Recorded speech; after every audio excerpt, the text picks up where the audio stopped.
What's going on, guys? Welcome back to the Morning Vibe. Happy Wednesday morning to each and every one of you, whether you're watching here, near, or far. We appreciate you being here for the Morning Vibe. Guys, I'm so excited about today because we've got a special treat for you all. It's kind of day one of a new series that we're going to be doing. We're going to be talking to people in the service industry here in Pensacola Beach, Perdido, Gulf Shores, anywhere that's a tourist town, because in my opinion, the service industry is some of the most difficult jobs in the world, for one. But I think they come away with it with the absolute best stories. And on top of that, it's probably the most lowest recognized job. Like when you go on vacation, it's the last thing you think about is the people that are taking care of you, whether it be a bartender, like we're meeting with Miss Shawna today, or your server, or the Lyft driver that gets you from the airport. And we really want to just tell some war stories, if I'm being honest. Like Sarah and I have done karaoke for years. You guys know that. So we have always worked in and around the service industry, even though we have never been servers ourselves. We've had a lot of friends that have been servers, bartenders, and that's kind of what inspired this. I've talked to them and I've heard some of their stories, and I'm like, man, I got to get some of this on film. Like, that's what has to happen for me. So we brought Shawna in today. Shawna's a bartender out at the Purple Parrot here in Perdido Key, which is close, and we just want to pick Shawna's brain a little bit, and she's a bartender. We're going to get your deepest, darkest secrets. If you've ever sat down at the Purple Parrot and had Shauna as your bartender, you should be scared right now. So how long have you been bartending, Miss Shawna? Altogether, I've about 12 years. Purple Parrot is where I'm at now. Okay. I was downtown Pensacola for 6+ years. Decided to take it elsewhere just because I wasn't really feeling the vibe downtown Pensacola anymore. There's a lot of craziness that was going on, so I kind of wanted to move around a little bit and see what else was out there. We went through a spell where people were getting shot in downtown Pensacola for at places people should not be getting shot at. I mean, I'm just being these are normal bars and clubs, right here on Palafox Street where we were having some issues. Not that it's not safe here. I don't want to make it sound like that, but we just went through a spell where there was a lot of craziness going on in downtown Pensacola. So when you started bartending, I guess my first question I want to ask, because we are a tourist town and it's way different here than it is. Like if you're a bartender or a server in Louisville, where Sarah and I are from, you have peaks, obviously, but it's not seasonal like it is here. Right. Here, it's got to be tough when we go out of tourist season, and obviously every place here is not as busy. What's that like in and out of tourist season, being a bartender, especially just working in the service industry here? Definitely have to find a second income. It does get a lot slower. But during the peak season, you can definitely build up your clientele. A lot of the locals, you get in good with them, get comfortable with them. They're always willing to come back and see you. So you can build year-round clientele other than tourists. But you do have a lot of locals that don't like to come out year-round either. They like to come out at the peak of season. So the main thing is be yourself. But, your customer service means a lot. Absolutely. You have to know how to talk to people and listen. 100%. I imagine, especially being a bartender, that's got to be huge. And see, Sarah and I are the exact opposites. When it's not tourist season, that's when we go out the most. When it is peak tourist season, we get out of town. We'll either go to Kentucky or South Florida or something like that, like spring break. And there's nothing against the tourists. I mean, we obviously appreciate the tourism we have here. It's literally what pays the bills for some of us. I mean, obviously, without that, we wouldn't have the wedding industry stuff that we have going on. But it's especially difficult if you're working in the service industry, because like Shawna said, when, you still have some locals, but it is way different. And I mean, I would imagine that the income changes drastically between peak seasons and then when you get into November through February. Yes. You're scrounging for that little bit of tips that you can get. You gotta make sure you're marketing into the snowbirds. Oh, you need to come up with some specialty drinks that's just for old people. Yes. That we can say that. We have an older audience. I'll tell you guys. Shauna's gonna come up with a concoction that's just for old people. Yep. It's gonna make you see better. It's gonna make you hear better. All the things. It'll make you do other things better that we're not. We're on a clean channel here, but we'll fix you up with that. We'll put some of that in your drink too. Yes. So tell me one of your craziest stories from the beginning. Like when you first started bartending and you were new and you weren't as experienced and comfortable, what was one of the craziest things that happened to you that is clean enough to share on camera? Telling me that I didn't quite make my drink strong enough or wasn't to their liking. I guess I had to learn how to make it a little bit better. That's always been a big thing that throughout my years, people do like the taste of their drink, so you have to pay good close attention to what it is that they want and what you're putting in it. The names of drinks always confused me. Everybody might have the same recipe, but somewhere else might call it different. So being asked to make a specific drink, and I'm looking like, I'm not sure. But then when I look up the recipe, I'm like, oh, I know what that is. And, Yeah. Just trying to remember that, it's one drink, but can have several names to it. And I would think that would be especially difficult, again, in a tourist area, because you got people coming from all over. And she's 100% right. Like something that I know one of the big ones that I can think of right off the top of my head is a Moscow Mule. Yes. That drink it's a super simple drink to make, but I've heard so many people call it like a million different things. And I've seen, working in the bars with karaoke and stuff, they'll be like, oh, I'm drinking this, try it. And you'll like, man, this tastes like a Moscow Mule, and it's in the copper cup. And you're like, this is a Moscow Mule. I'm not sure what you're calling it, right, but this is a Moscow Mule. So I can imagine like people coming from all different walks and different types of, or different areas in the country that they're going to be calling some drinks some crazy. Have you ever made a mint julep? Do you know what that is? Okay. Yes, I have. Yes, okay, I have. Good. Mint julep, of course, for you guys that know, mint julep is huge at Churchill Downs around Derby time. There's one, you do realize there's a drink at Churchill Downs that costs $1,000. Oh, wow. It's a mint julep, but it's got like, I can't remember all the stuff. I'd have to look it up, but it's based on the glass it's served in, the type of bourbon that they use in it, but it's literally $1,000 mint julep. They don't sell a lot of them. I think they only sell them up on Millionaires Row, which makes sense. Right. Not very many people's going to be buying $1,000 mint julep. Right. So, yes. have you? Obviously, I can imagine like that. My drink's not strong enough. It's got to be the biggest complaint in the bartender industry. Yes, and then trying to let them know, I can add a little bit more, but it's going to cost a little bit more. And sometimes, that price, the pricing, yes, pricing is very difficult to get around sometimes. But depending on where you are, the price is going to range and vary. It always amazes me, like you go to, we have all different, walks of restaurants here. We have the Grand Marlin, which is probably kind of like our creme de la creme. It's like the nice place where you go for anniversaries and stuff like that. And then we have the place on the beach where I always tell Sarah, you're going to get a $10 upcharge because you can see the water. Yes. If you go to Shaggy's or, the Frisky Dolphin or Crabs or Flounders, any of those places over on Pensacola Beach, you can pretty much account for your bill being $10 more per person because you can see the water. Yes. My question has always been, alcohol costs the same. So they're upcharge on their alcohol. If you can see the water, the alcohol prices go way up. Yes, you are correct about that. That's one big thing that I get a lot of at the Purple Parrot. We got the Floribama, the Sports Bar, Hub Stacy's, and the Purple Parrot are kind of the top bars in the Perdido area. I get a lot of, we're on a resort, so a lot of people don't understand you're on a resort. You get a lot of extra necessities on the resort, so it does cost a lot of more, but I have found here with the peak of the season coming back that my locals don't want to come back due to pricing. Sure. So that is definitely something that we have to work on. I've even took it upon myself to go to some of the other bars and buy around and see what it cost and, just kind of take my notes. And yeah, we are a little bit more expensive, Sure. But like I said, we're on a resort, so you got to pay that extra fee for being on the tiki bar. Right. And you're always going to see, when she mentioned Floribama, if you guys aren't familiar with what Floribama is, it's a giant bar. It sits literally right on the Florida-Alabama line. I'm sure most of you have heard of it. It's a world-famous bar. But just by sheer volume, they're going to be able to charge less. Their wholesale is going to be lower because they're buying more. If you go to a bar in downtown Pensacola, they're probably buying a fraction of the alcohol that, the Floribama's buying, and that matters. And maybe it should, maybe it shouldn't, but the more you buy, the less that they're going to charge you. 100%. There's no question about that whatsoever. So as you went through the bartending process, what's the most how often, I guess the question I want to ask is, how often do you have to cut somebody off? Especially being in a tourist town, you got to be like, hey, you're done, no more. How often does that happen? At least 3 times a shift. Really? At where I'm at, yes. Really? They can get a little wild out there. Now, how do you base it on? Obviously, I know there's a lot of legalities, but just from somebody sitting in front of you, what do you look for? And you're like, okay, you've had enough. We're cutting you off. I mean, what's some of the signs that you see? You guys take notes. This is what you don't want to do if you're not trying to get cut off at the bar. We're giving you guys some inside information right now.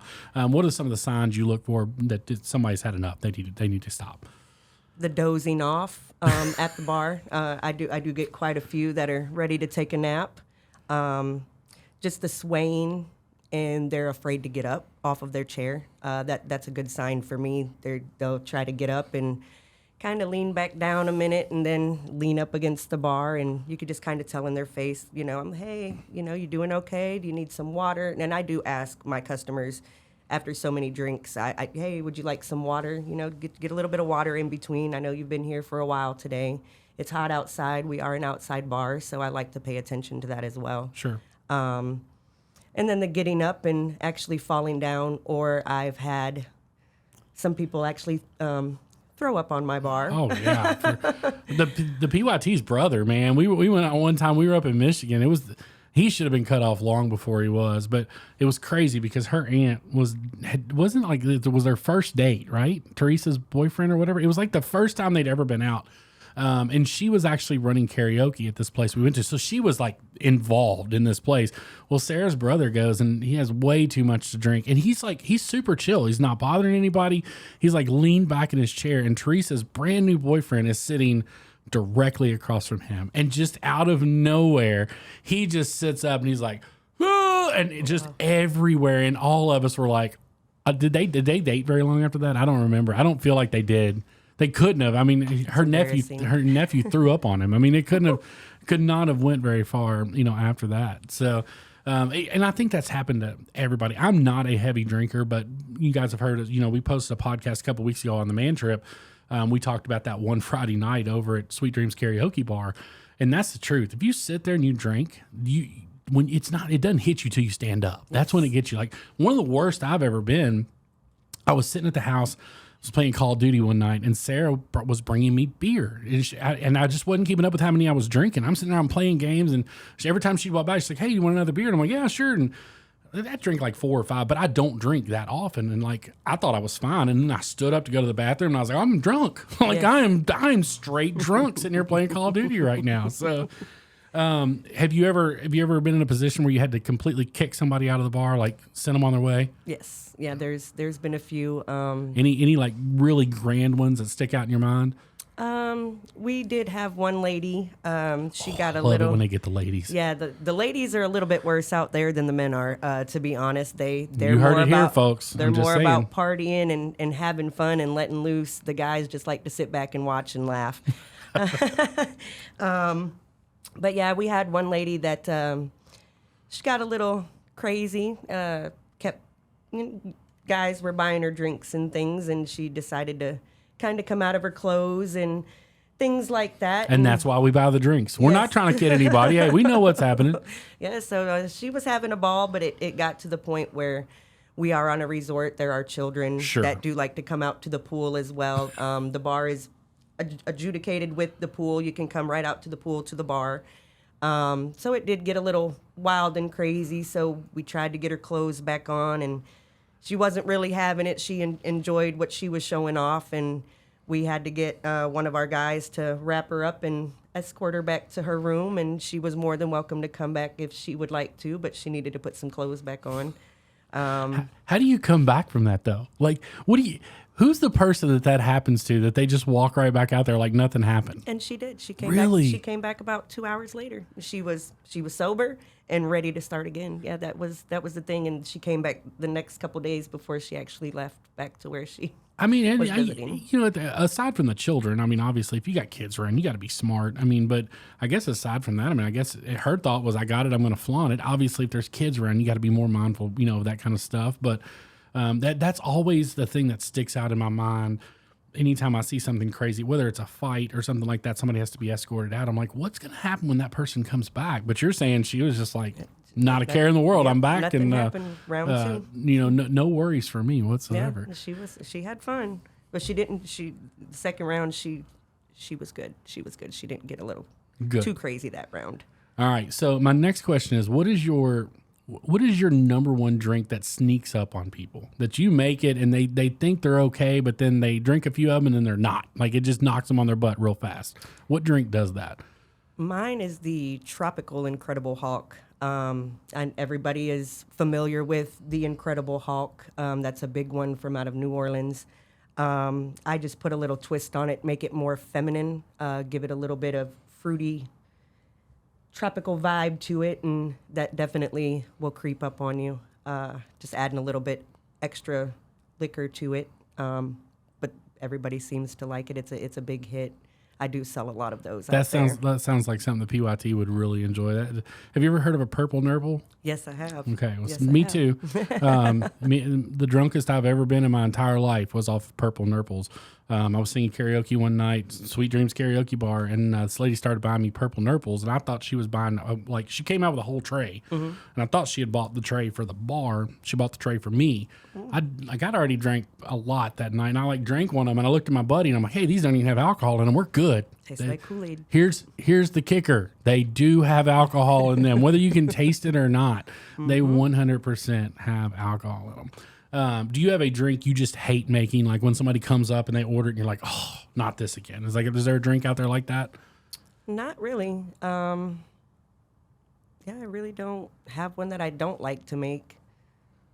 Not to my not. See, I'm the type, there would have to be. Is there one that you make so much that maybe that you don't not want to make it, but you just make it so much you're sick of it? Do you have what the Bushwacker? Do you all have a Bushwacker? Yeah, pina coladas. Okay, yeah. You gotta hate making Bushwackers because everybody comes down here and they're like, oh, I gotta have a Bushwacker because. Number one, I don't like them. I really don't. I've tried, and every time I say that, someone's like, "Oh, you just never had the right one." I've tried several. Okay, they're not my cup of tea. But everybody that comes to the Panhandle, I got to get a Bushwacker. Yeah. And where did that? Do you know where that originated at? I really do not. I just know that they are very famous down here. Yeah, and I don't either. I've heard people say Floribama. I've heard other people. Sand Shakers, I've heard. Yeah, I've heard Sand Shaker. Yeah, I think everybody claims. It's one of those things that everybody claims. Everybody claims. We've got the original Bushwacker. And it's never the same. Yeah, the only people that has an original anything is Chick-fil-A. And yes, they have the original chicken sandwich. I will fight you over that if you try to disagree with me on that one. What's your favorite drink to make of all time? If you go into work and you're like, I come up and I'm like, hey, bartender's choice. I want the best drink you got. What are you making me? I make a drink called a Tutti Frutti.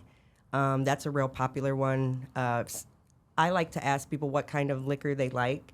Do you like it strong? Do you like it fruity? I kind of ask questions, and then they just kind of let me go with the flow. And most of the times, and I even have guys that will drink my Tutti Fruttis, and they aren't big on fruity drinks, but their wives will be like, hey, taste this, and they're like, ooh, let me get one of those. That was amazing.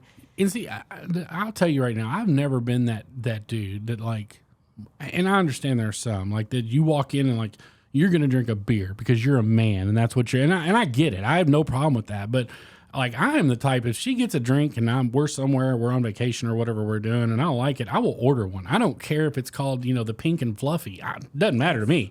If it's something I like to drink, I'll drink it. But I mean, you're 100% right about that whole, I've seen, even my friends, I've seen them walk in and they'll get a drink and they'll be like, they got, their Michelob Ultra or whatever they're drinking. And they're like, yeah, I'm drinking beer. And I'm like, hey, try this. I'm like, I'm not drinking that sissy drink. And I'm like, this sissy drink's got 10 times as much alcohol as that beer you're holding on it. So I don't know what you're talking about.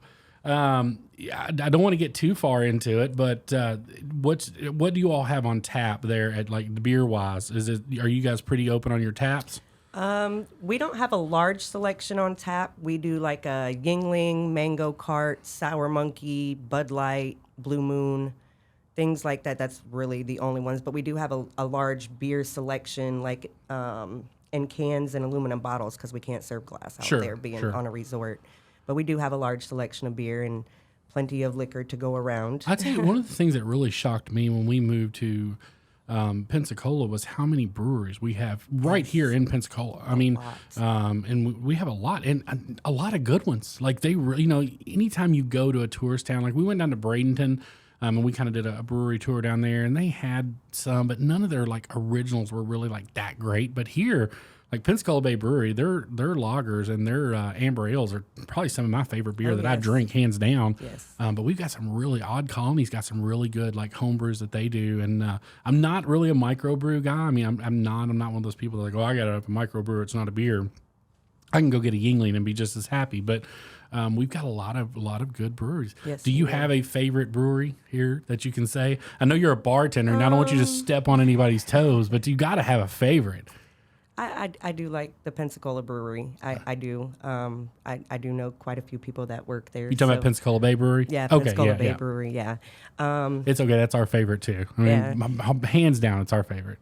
Yeah. World of Beer, that's not really a brewery, but World of Beer was one of my favorite spots. I believe it's called 200 South now. Yeah, 200 South. It was bought out by somebody else, but that was, I'm not a real big beer drinker, but that was one place I would go to have a nice beer because they did give a nice large selection. Yeah, and that if you've never been to World of Beers is what it's called. They really didn't change anything other than, so we basically have like Palafox is like our entertainment mecca. Okay, so if you've never been to Pensacola, you're not familiar. That's where all the bars, the breweries, the theaters are there. A lot of restaurants there. It ends on the water.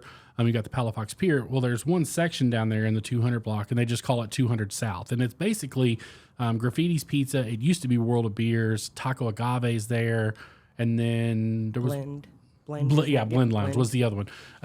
And then so World of Beers was the only corporate like conglomerate that was there.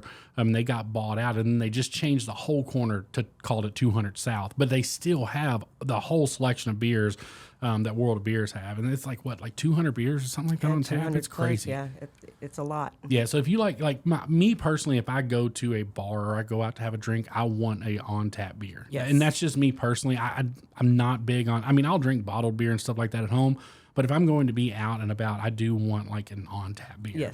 Yes. Taste a lot better. You personally, what is your favorite drink to drink? Like if you're sitting down to drink a drink, what are you drinking? I don't really drink drinks. I'm more of a shot person. I'm a tequila person. I like tequila. Shawna's going hard. Yeah, I'm a tequila drinker. I like to throw my shots back, have a little fun, take another shot. I don't like to hold a drink. I'm big on, I like to dance. I'm very entertaining. Okay. That's one thing that they do love about me at the Purple Parrot is I'm the bartender that's going to give you a show. That's why they love me so much. We're going to the Purple Parrot because Shawna's working and we know we're going to have fun that night. I will come around the bar. I will get every single lady in the establishment on the dance floor with me. Try to get the guys to come out. Some will. Some are kind of like, oh, no. But yeah, I don't like to hold on to nothing. I like to throw it back and let's have fun. Hey, nothing wrong with that. I'm not a tequila drinker, but hey, there is absolutely nothing wrong with that. We're getting close on time, but I do want to move. I want to shift gears a little bit because bartending has become not just a job but a business for you, right? Like yes. you've started your own business now with bartending. Tell us a little bit about that. I decided early on this year. I've been doing this for a long time. I have been able to build up a good clientele from Pensacola all the way to Orange Beach, Foley. I actually have some people out in Alberta that have reached out to me. So I decided, hey, why not? You're good at what you do. It took me a while to come up with the name, but I decided to go with Rolling Lit. Everybody likes to, I guess this generation, it's we're lit. We're having a party, we're litty. So I just decided to go with Rolling Lit because I'm a pop-up mobile bartending service. I do travel. I can pop up on you. I have everything that's needed. You don't have to supply anything. And so far, I'm just now really getting my name out there, everything like that. I do have an event coming up this Saturday, the Sunflower Social. That will be my big first event, so I'm kind of excited about that and just trying to get it out there a little bit more. But it was just something I felt that I would be good at. It would be beneficial for me to try to bring in my own income and roll with it. Yeah, absolutely. I mean, Sarah and I have been our own bosses and business owners for 10 years now. We work in the wedding industry. So we're very, very familiar with pop-up bartenders. And it's so vital. We've been to weddings before where we've had a bartender there who was literally just a bartender, which is fine. And they brought them in just to mix drinks, but they didn't have their own equipment. Everything that they needed had to be rented. And you're seeing more and more of the full service pop-up bartenders become a thing. And I know in Kentucky it's really becoming a thing now. Like everybody's doing it out of horse trailers and different stuff, and they're being very successful at it. It's an amazing business model. That's been going on down here for a long time because of you have so many people that come here to get married, and they get married at a beach house. Well, if you're going to get married at a beach house, if you want somebody there that's going to be able to mix drinks and serve drinks, you're going to have to get somebody with a liquor license and all the stuff, and then have somebody out to serve you alcohol, so that's been going on down here for a while. So have you done any weddings yet? No, I have not. I have not done any weddings. I've just done a couple private parties.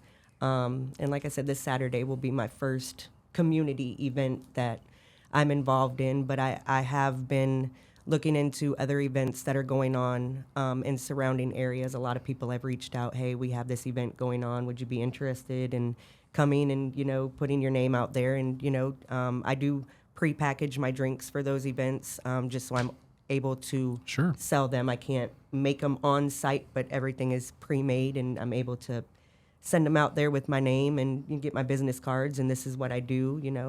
You can order drinks. I don't even have to be there. Just tell me what you want. I can pre-make and, go about that. I also do non-alcoholic mocktails for people that don't drink, children's drinks. So I'm kind of expanding it out there other than just alcohol.